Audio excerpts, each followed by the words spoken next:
A little bit of surprising news right before the Super Bowl. The 32 teams not participating have decided to have a meeting with Roger Goodell talking about team building scenarios and situations. Some of the top teams in the league a little disgusted by the fact that the Niners went from a top 5 pick to a top 2 team just in one offseason. Of course, a lot of people trying to tell those teams there was some injuries, there was this and that, but it is a little skewed.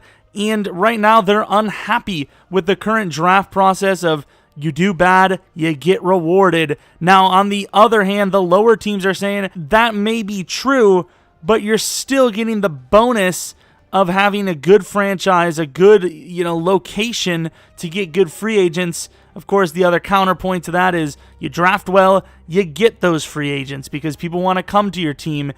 It's a 50-50 spot. Both sides have their points. And Roger Goodell has decided the only way to fix this is for the top 10 teams to release their best 5 players, and those players can join any team they want for any amount of money offered up to $15 million per year. Of course, quarterbacks would be a bit higher. However, the top teams weren't in agreement, of course, obviously, and the lower teams also agreed that it was not enough.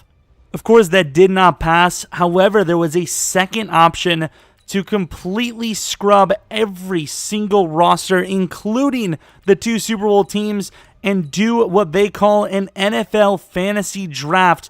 Now, this was a very 50-50 choice. However, the top teams were able to get money for their losses and higher draft picks overall.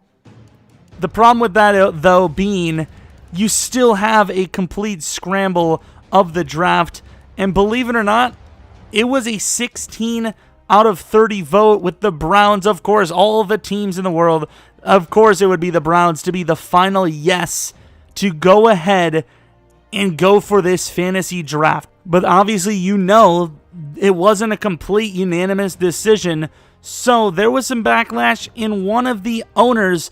The LA Rams owner has decided, with all the backlash he's already faced for moving them out of St. Louis, the lawsuit, he's had enough. He is looking to sell. Now, the problem with this is, though, there was a special events clause in his purchase at the time, so he has to forfeit 25% of the sale to the NFL, which, of course, will go into costs of running the franchise up until they can find a buyer. Also, because of this move, the sale will not commence until after the fantasy draft, resulting in a rare stipulation where this team, the Rams, can only select 3 players in the entire draft, with the rest of the roster being filled by the unwanted players left over from the fantasy draft. Now, of course, there's going to be a lot of teams looking at this. The draft itself, those 3 players, the result of that draft will definitely determine who is going to buy this franchise. With the draft complete, there is one and only one buyer. It is Filthy McRich, and that is his name because he has so much damn money, he does not care. The only thing is, though, he has decided with a roster this bad, the only way to draw interest is to relocate this team and sell off the stadium in LA to pay for most of the price of the actual sale of the franchise, and for building a new stadium on that relocation city. He has decided that he's going to leave it up to the fans, as obviously everyone was pissed off about them leaving St. Louis, and he feels this is the best way to do it. So you, the fans, will have to decide between 3 locations. And of course, the only question now remains is, who will this team be, and where will they call home?